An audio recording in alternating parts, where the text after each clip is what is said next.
What's going on, guys? This is Ryan with RK Outpost, and there's been so many questions surrounding PlayStation 5, and we finally had the PS5 showcase that answered a lot of questions for us about price point, about release date, about launch titles. But is there going to be anything to entice people to buy this thing on launch day? And will it be able to match the price of the Xbox Series X, which just got leaked out a few days ago? Quote unquote leaked. I guess we'll never know if that's actually the case. But take a look. I was shocked, to be quite honest. PlayStation 5 launches November 12th for $499. Now that is huge, to be quite honest with you. Everything we'd heard about this console, everything we had heard, we thought that it was going to be more expensive because Xbox Series X, as you all know, is also launching at $499. I thought they had to be within at least $100 to stay competitive.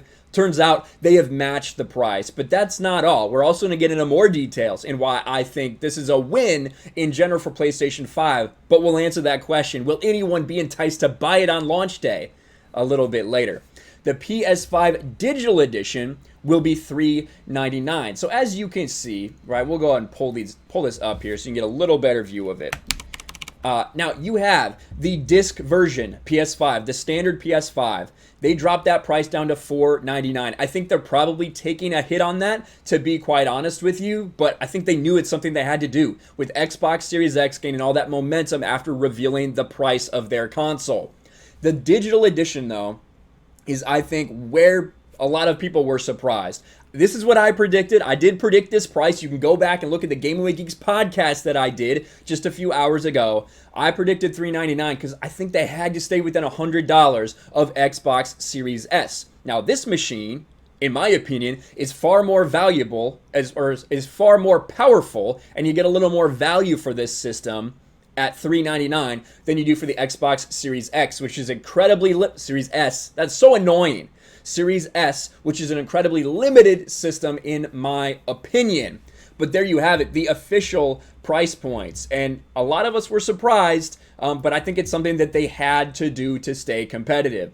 PlayStation 5 will cost $499 for the standard version of Sony's next-gen console and $399 for the PS5 Digital Edition. Now keep in mind, with the Digital Edition, you can afford to take a hit on this thing because instead of, taking a hit from Best Buy, selling your games to Best Buy, who then sell it for $60. The digital edition, you're going to be selling it for $60 straight from your PlayStation store. There's no overhead. There's no other costs involved. It is all straight profit. And I think that's a huge deal. And I think why that's a reason that for both the Xbox Series S and the PlayStation 5 Digital Edition, they can afford to have those consoles cost significantly less. It's not just about the hard disk or the drive. It's not just about the drive. It's also about the fact that you're going to be able to make up that money in digital sales that you wouldn't be able to on the disk drive. But what did we get revealed, right? What else did we get revealed other than price and release date? Well, we found a little bit more about launch titles. Now, we did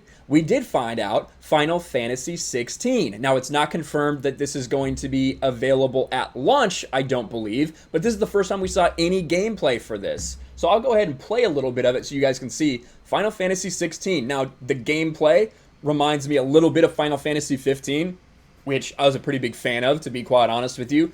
I'm pretty excited for Final Fantasy 16. I think that I was a little disappointed with Final Fantasy 7 Remake.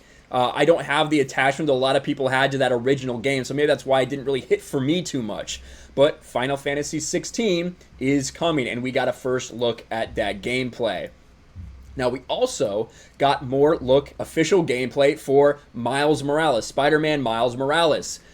But unfortunately, we heard something else about this game that may make some people hesitate before getting a PlayStation 5. We all thought that this was going to be PS5's big launch title, right? That Miles Morales, Spider-Man, was going to be the launch title. And of course, people are saying it's basically just DLC for Spider-Man PS4. It looks like that in a lot of ways. When you look at all of this combat, listen, it looks just like Spider-Man PS4. Now, Spider-Man PS4, you did have a lot of options with your combat, depending on how you wanted to play, what specials you wanted to use. So maybe this is just a little bit different, but all in all, looks pretty similar gameplay to everybody. Looks essentially like DLC. But we found out something that is not good news when it comes to this game, and that's this. Spider-Man Miles Morales coming to PS4 too. Now, if you have a PS4, that's great news, but if you're Sony and trying to push PlayStation 5, that might be a little disappointing, because I think there were a lot of people who assumed that this would be a PlayStation 5 exclusive. Now, they have said it'll be $49.99, right? $49.99 regardless of platform, and you can upgrade to PS5 later if you wish. But I do think that's kind of a hit. I think that is the one thing that at launch you knew you were going to be able to play for PlayStation 5. Now you can play it for PS4 too. So are there really any benefits to getting this game at launch? Well, you did have this. This is Demon Souls. We got the Demon Souls gameplay, and it's buffering right now for me. But here we go. This video is unavailable. Well, that's very strange, isn't it? Did they just private this? That seems really weird if they did. Let's check this out here. Let's check this out. Where did Demon Souls go? It was there. Wow. Demon Souls, they just disappeared. How weird. How strange indeed. Well, they did show Demon Souls would be available. Honestly, it looked pretty cool. It's obviously a remade game, but it is going to be on PlayStation 5 and PC. So if you have a PC, you can play that game. So it is a console exclusive for PlayStation, but not an exclusive. And we get a couple look at a couple other things, but no real big things that are like, oh wow, I definitely have to go and buy a PlayStation now. The only other real big thing that we did get out of this is a rumor that was confirmed. We all knew that this was happening, but it was confirmed that we are going to have a God of War, another God of War specifically for PS5. They said it's coming in 2021.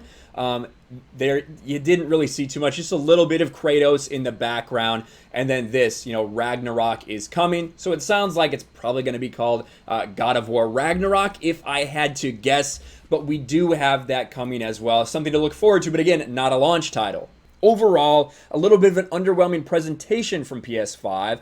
Positive for Sony, they really get the price down to where they got it. I think that that's huge for them.